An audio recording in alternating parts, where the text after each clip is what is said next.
مرکزی مجلس قادریہ کی جانب سے منعقدہ اسلامک سمٹ میں علماء، مشائخین، اکابرین اور دانشوران ملت نے اس بات پر زور دیا ہے کہ مسلمانوں کو سب سے پہلے اپنے طرز عمل میں تبدیلی لاتے ہوئے امت کے داخلی مسائل کی یکسوئی پر زور دینے کی ضرورت ہے۔ جوبلی ہال باغ عامہ میں منعقدہ اس سمٹ کی سرپرستی مفتی خلیل احمد، شیخ الجامعہ جامع نظامیہ عبدالرحیم قریشی، صدر کل ہند مجلس تعمیر ملت اور مولانا سید کاظم پاشا قادری الموسوی نے کی، جبکہ صدارت بیرسٹر اسد الدین اویسی، صدر مجلس اور رکن پارلیمنٹ حیدرآباد نے کی۔ اس گول میز کانفرنس میں قومی سطح پر مسلم تحفظات، انسداد، فرقہ وارانہ تشدد بل کی منظوری، وقف بل میں ضروری ترمیمات، قانون ساز اداروں میں مسلمانوں کی متناسب نمائندگی، حج کارپوریشن کا قیام، خانقاہوں اور دینی مدارس کا استحکام اور اصلاح، معاشرے کے کئی اہم مسائل پر تبادلہ خیال کیا گیا۔ بیرسٹر اویسی نے صدارتی خطاب میں کہا کہ قومی سطح پر تحفظات مسلمانوں کا ایک اہم مسئلہ ہے۔ اگر سن 2014 تک اس کی یکسوئی نہیں کی گئی تو سیاسی جماعتیں مسلمانوں کے ووٹوں سے محروم ہو جائیں گی۔ انہوں نے کہا کہ مسلمانوں کو آپسی اختلافات کو فراموش کرتے ہوئے متحد ہونے کی ضرورت ہے۔ رکن پارلیمنٹ حیدرآباد نے کہا کہ اصلاح معاشرہ پر توجہ مرکوز کرتے ہوئے سب سے پہلے جہیز کی لعنت کو ختم کرنے کی ضرورت ہے۔ مولانا مفتی خلیل احمد اور مولانا سید کاظم پاشا قادری الموسوی نے شریعت کی اہمیت پر روشنی ڈالتے ہوئے مسلمانوں کے طرز عمل میں تبدیلی کی تلقین کی۔ پروفیسر اختر الواسع، نامور صحافی سعدیہ دہلوی، شفیق الرحمان مہاجر، پروفیسر غلام یحییٰ انجم، آئی جی سندھی، سابق ایم پی خواجہ شاہد IAS ریٹائرڈ اور دوسروں نے بھی خطاب کیا۔ مولانا ممشاد پاشا قادری اور خواجہ شجاع الدین افتخاری نے مہمانوں کا خیر مقدم کیا۔ شاید بہت سارے لوگ جو ہے بگڑ جائیں، شریعت نے عورت کے بارے میں حکم دیا کہ جب تم اس سے نکاح کر کے لاتے ہو تو اس کے اوپر پکانے کی بھی ذمہ داری نہیں ہے، اس کے اوپر گھر کی صفائی کی بھی ذمہ داری نہیں ہے، اس کے اوپر تمہارے اولاد کو پالنے کی بھی ذمہ داری نہیں ہے۔ اگر وہ تمہارے بچے کو دودھ اپنی مرضی سے پلاتی ہے تو اس کا احسان ہے، نہیں پلاتی تو تمہارا فرض ہے کہ اپنے بچے کو دودھ اپنے خرچے سے پلائیں، اس کی کوئی ذمہ داری نہیں۔ اس کا کام صرف یہی ہے کہ وہ تمہارے حقوق کی نگرانی اور حفاظت کرے، اس کے سوا اس کے اوپر کوئی ذمہ داری نہیں۔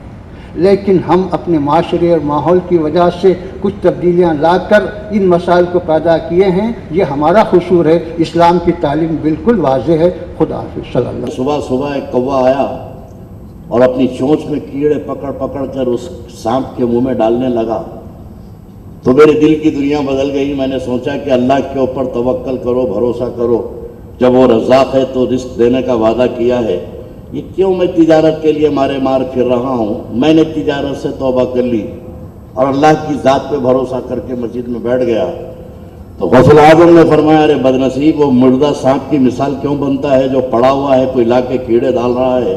وہ صحت مند کوا کیوں نہیں بنتا جو خود بھی کھا رہا ہے، دوسروں کو بھی کھلا رہا ہے؟ تو ہماری سمجھ سے سب سے پہلے ضرورت ہے جو ہماری مدرسہ ایجوکیشن ہے اس میں ایک عالمہ کا جو ایک ہمارا سلیبس ہے، اس سلیبس کی ریویمپنگ کی ضرورت ہے، کیونکہ اگر سلیبس ریویمپ ہوگا، اگر ایک عالمہ جو ایک تعلیم یافتہ ہوتی ہیں اور جن کے اوپر ایک ذمہ داری ہے جن کے کندھے پر کہ وہ اپنے قوم کی، عورتوں کی، بچیوں کی کم سے کم نمائندگی کر پائیں اور بات سامنے رکھ پائیں، پہلے ان کے کورس، ان کے سلیبس کی ریویمپنگ کی ضرورت ہے۔ تو کیا کچھ اس میں آپ لوگ رول پلے کر سکتے ہیں؟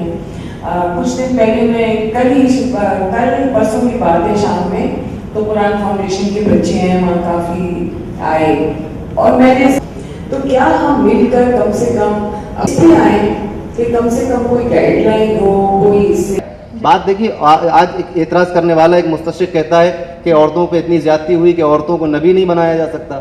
اب اس طرح کی انٹرنل باتوں پہ بھی اعتراض کرتا ہے، حالانکہ وہ یہ بھول گیا کہ عورت نبی نہیں ہو سکتی، مگر وہ حیثیت رکھتی ہے کہ ایک نبی، اور ایسا نبی کہ جبریل امین جس کے پیر چھوتے ہوں، وہ نبی کھڑا ہو جائے ایک عورت کے لیے اور اپنی چادر بچھا دے اور یہ کہے کہ اس کے پیروں کے نیچے ہماری جنت ہے۔ کہ وہاں پر کوئی ہراسمنٹ اس طرح سے عورتوں کے تعلق سے ایسا کچھ نہیں ہے، ہمیں اس کو نصاب کو سمجھنے اور پڑھنے کی ضرورت ہے۔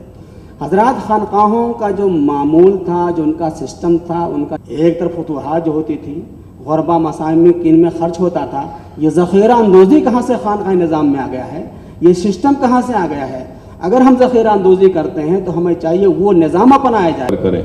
یقیناً علماء کرام ذکر کر رہے ہیں اور کرنا بھی چاہیے، مگر قوم اور ملت کا کام یہ ہے کہ وہ ایک زندہ قوم کی مثال پیش کریں اور اس چیز کو، اس لعنت کو بند کریں. اگر ہم اس کو بند نہیں کریں گے تو آج اس لعنت کی وجہ سے ایک نہیں بلکہ ہزاروں بچیوں کی ہماری شادیاں نہیں ہو رہی ہیں. اگر خدا نہ خواستہ وہ برے راستے پر جاتے ہیں تو اس کی ذمہ داری تمام قوم پر ہوگی. اس لیے بہت ضروری ہے کہ ہم اس جانب اس کا نوٹ لیں. اور چند دن پہلے حیدرآباد میں جو واقعہ پیش آیا کہ ایک نوبیاہی لڑکی کو اس کے ساس، سسر اور شوہر نے مل کر اس پر چاقو سے اس کے اوپر وار کیا کہ جہیز نہیں لے کر آئی. تو یہ ایسی چیزیں ہیں جو قوم کو، تمام قوم کو بدنام کرتی ہے. ہم اغیاروں سے شکایت کر سکتے ہیں کہ یہ لوگ ہمارا ایسا لکھتے ہیں، مگر اگر ہم اپنے ہاتھوں سے اپنی بدنامی کو دعوت دے رہے ہیں تو یہ بڑی یعنی ایسی حرکت ہے کہ اس پر کوئی جسٹیفیکیشن نہیں کیا جا سکتا. دوسری بات یہ ہے کہ حیدرآباد سے ایک 30 کلومیٹر کے دور کے مقام پر معین آباد میں جو مسجد کمیٹی کی صدارت کے لیے 2 مسلم گروپوں میں جھڑپ ہوئی، جس میں ایک مسلمان کا قتل ہوا، 2 زخمی ہوئے.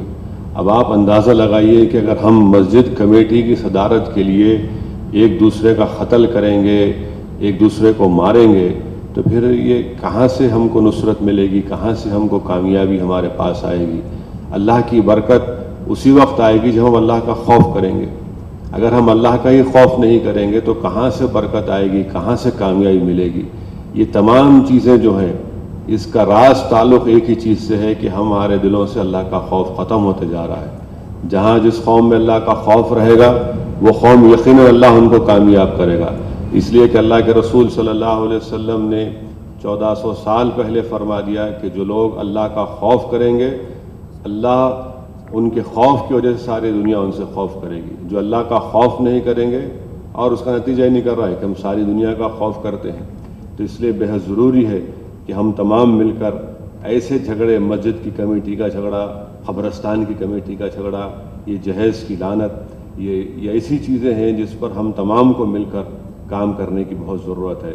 جہاں تک پوائنٹ نمبر 4 قانون ساز اداروں میں مسلمانوں کی متناسب نمائندگی کی اہمیت، اور پھر مسلمانوں کی سماجی اور تعلیمی پسماندگی کے اسباب، میرا ماننا یہ ہے بحیثیت سیاستدان کے، جب تک ہم تمام مل کر یہ کوشش نہیں کرتے کہ پولیٹیکل جو ریپرزنٹیشن کے ادارے ہیں، چاہے پارلیمنٹ ہو یا پھر ریاست کی اسمبلی ہو یا پھر بلدیہ ہو یا پنچایت ہو یا ضلع پریشد ہو، جب تک ہم ان اداروں میں اپنی نمائندگی یا پھر ہمارے وجود کو تسلیم نہیں کریں گے، یہ ہمارے جو سماجی تعلیمی جو پسماندگی کے اسباب ہیں، اس کا راست تعلق مسلمانوں کے نان پولیٹیکل ریپرزنٹیشن کی وجہ سے ہے.